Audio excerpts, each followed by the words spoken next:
Action et silence. Action, silence. Bonjour, je suis Michaela, la maître de fête. Nouvelle écriture cérébrale.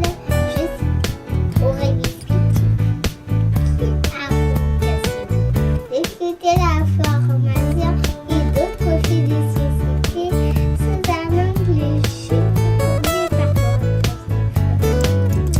Je n'ai pas la prétention de me prendre célèbre, encore moins en faisant de moi.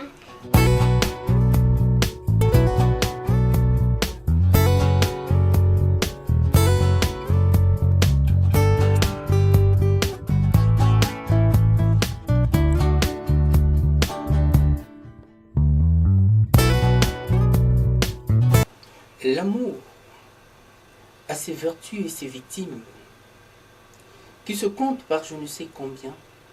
Même le bon Dieu s'est fait avoir.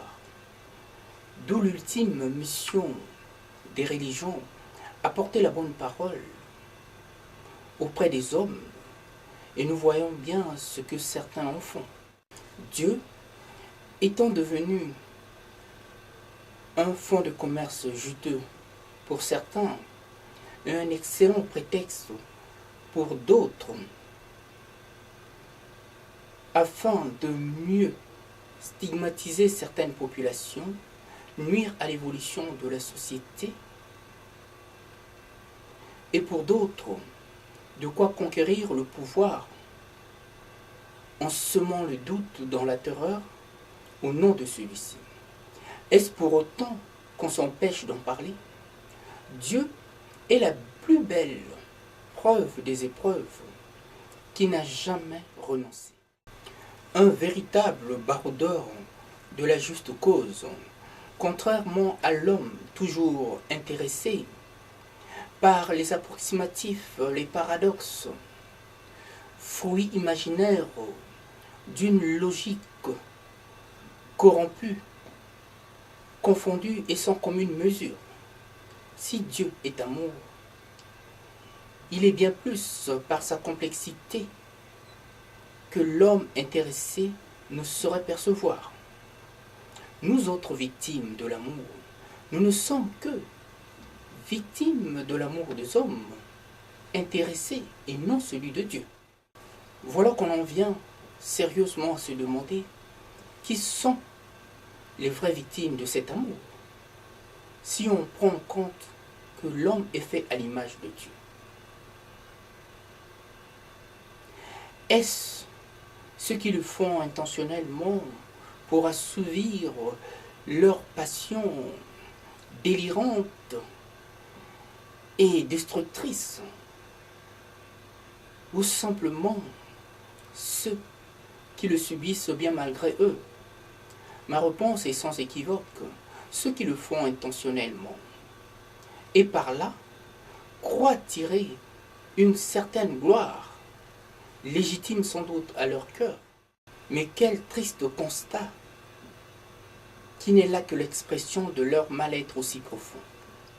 Oui, il est vrai que l'amour a ses vertus et ses victimes, mais ce n'est pas forcément ceux qui apparaissent d'emblée comme des souffre-douleurs. Le mal n'a jamais été aussi gratuit. Il relève toujours d'un mal-être profond, proche du chaos.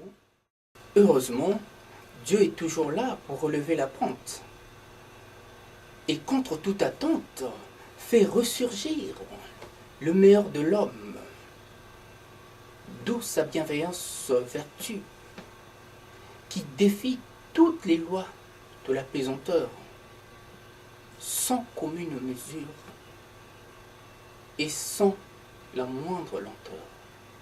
Dieu, cette entité que je ne saurais définir.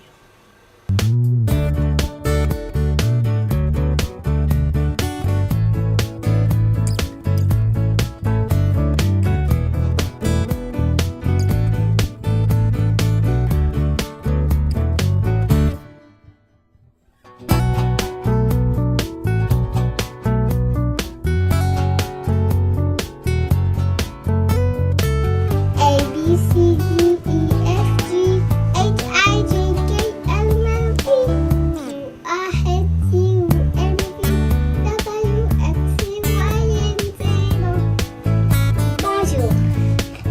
Michaela, la maître de cette nouvelle structure Là. sentimentale,